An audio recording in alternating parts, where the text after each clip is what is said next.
સમય ટ્રેડિંગ અને આશીષ કોઓપરેટિવ બેંકની અંદર જે પ્રદીપ દવેરાએ પૈસા જે ગરીબ લોકોના ચાવ કરી ગયો છે એ બાબતમાં આજે અમે લોકો અહીંયા મળ્યા છીએ.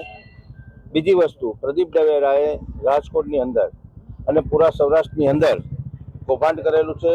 કરોડો રૂપિયા, 500 થી 700 કરોડ રૂપિયાનું કૌભાંડ કરેલું છે. એમાં ખાસ કરીને સફાઈ કામદારો, ગરીબ માણસો જે છે, મજૂરી કરતા માણસો, આ લોકોના પૈસા વધારે ફસાઈ ગયેલા છે. અને ગુજરાતની અંદર આ એક આવો પ્રદીપ દવેરા નથી, આવા ઘણા બધા છે. તમે છાપામાં વાંચતા હશો કે ગુજરાતની અંદર વારંવાર આવા કૌભાંડો અને કૌભાંડીઓ પેદા થયા રાખે છે. એટલે એમને આ સ્કીમ એટલા માટે આપી હતી કે ભાઈ તમે આમાં રોકાણ કરો. અને એના એજન્ટ હતા લલિત ઝાલાના પુત્રો, એના આખું પરિતોષ ઝાલા અને ઝાલા ફેમિલી પૂરેપૂરું એના મેઇન એજન્ટો હતા, જેમણે કોર્ટમાં પણ એને કબૂલાત કરી કે અમને દર મહિને આટલા રૂપિયાનું અમને કમિશન મળે છે. આજ સુધી પોલીસની કાર્યવાહી નથી થઈ.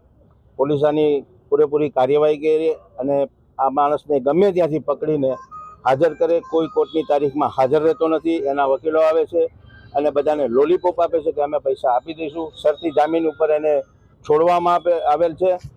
આ જામીન અત્યાર સુધી આપ્યા તો બાકીના જે ચેક રિટર્ન થયા એનું શું?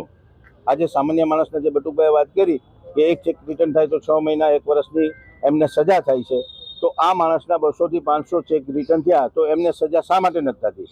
માટે અમે પ્રશાસન પાસે એટલી માંગ કરીએ કે ભાઈ વહેલી તકે આ બાબતનો નિવેડો લઈ આવે, આ માણસની ધરપકડ કરે અને રાજકોટમાં આ માણસને જેમ અત્યારે પોલીસ સરઘસ કાઢે છે એમાંનું સરઘસ કાઢો અને કડકમાં કડક કાર્યવાહી કમિશનર સાહેબ કરે એવી અમારી માંગ છે. અને આવા કૌભાંડીઓને કાયદાનું ભાન કરાવે. આ તમે જુઓ, રાજકોટ અંદર નહીં, પૂરા સૌરાષ્ટ્ર ગુજરાતમાં આવા કૌભાંડીઓ મહિને મહિને બહાર પડે છે. આને કડક કરીને કડક સજા થાય એવું આપણે સરકારશ્રી પાસે નિવેદન કરીએ છીએ. અને આવી વ્યક્તિઓને ન મૂકવા જોઈએ એવી અમારે બધાની પાસે પ્રાર્થના છે, અધિકારીઓને.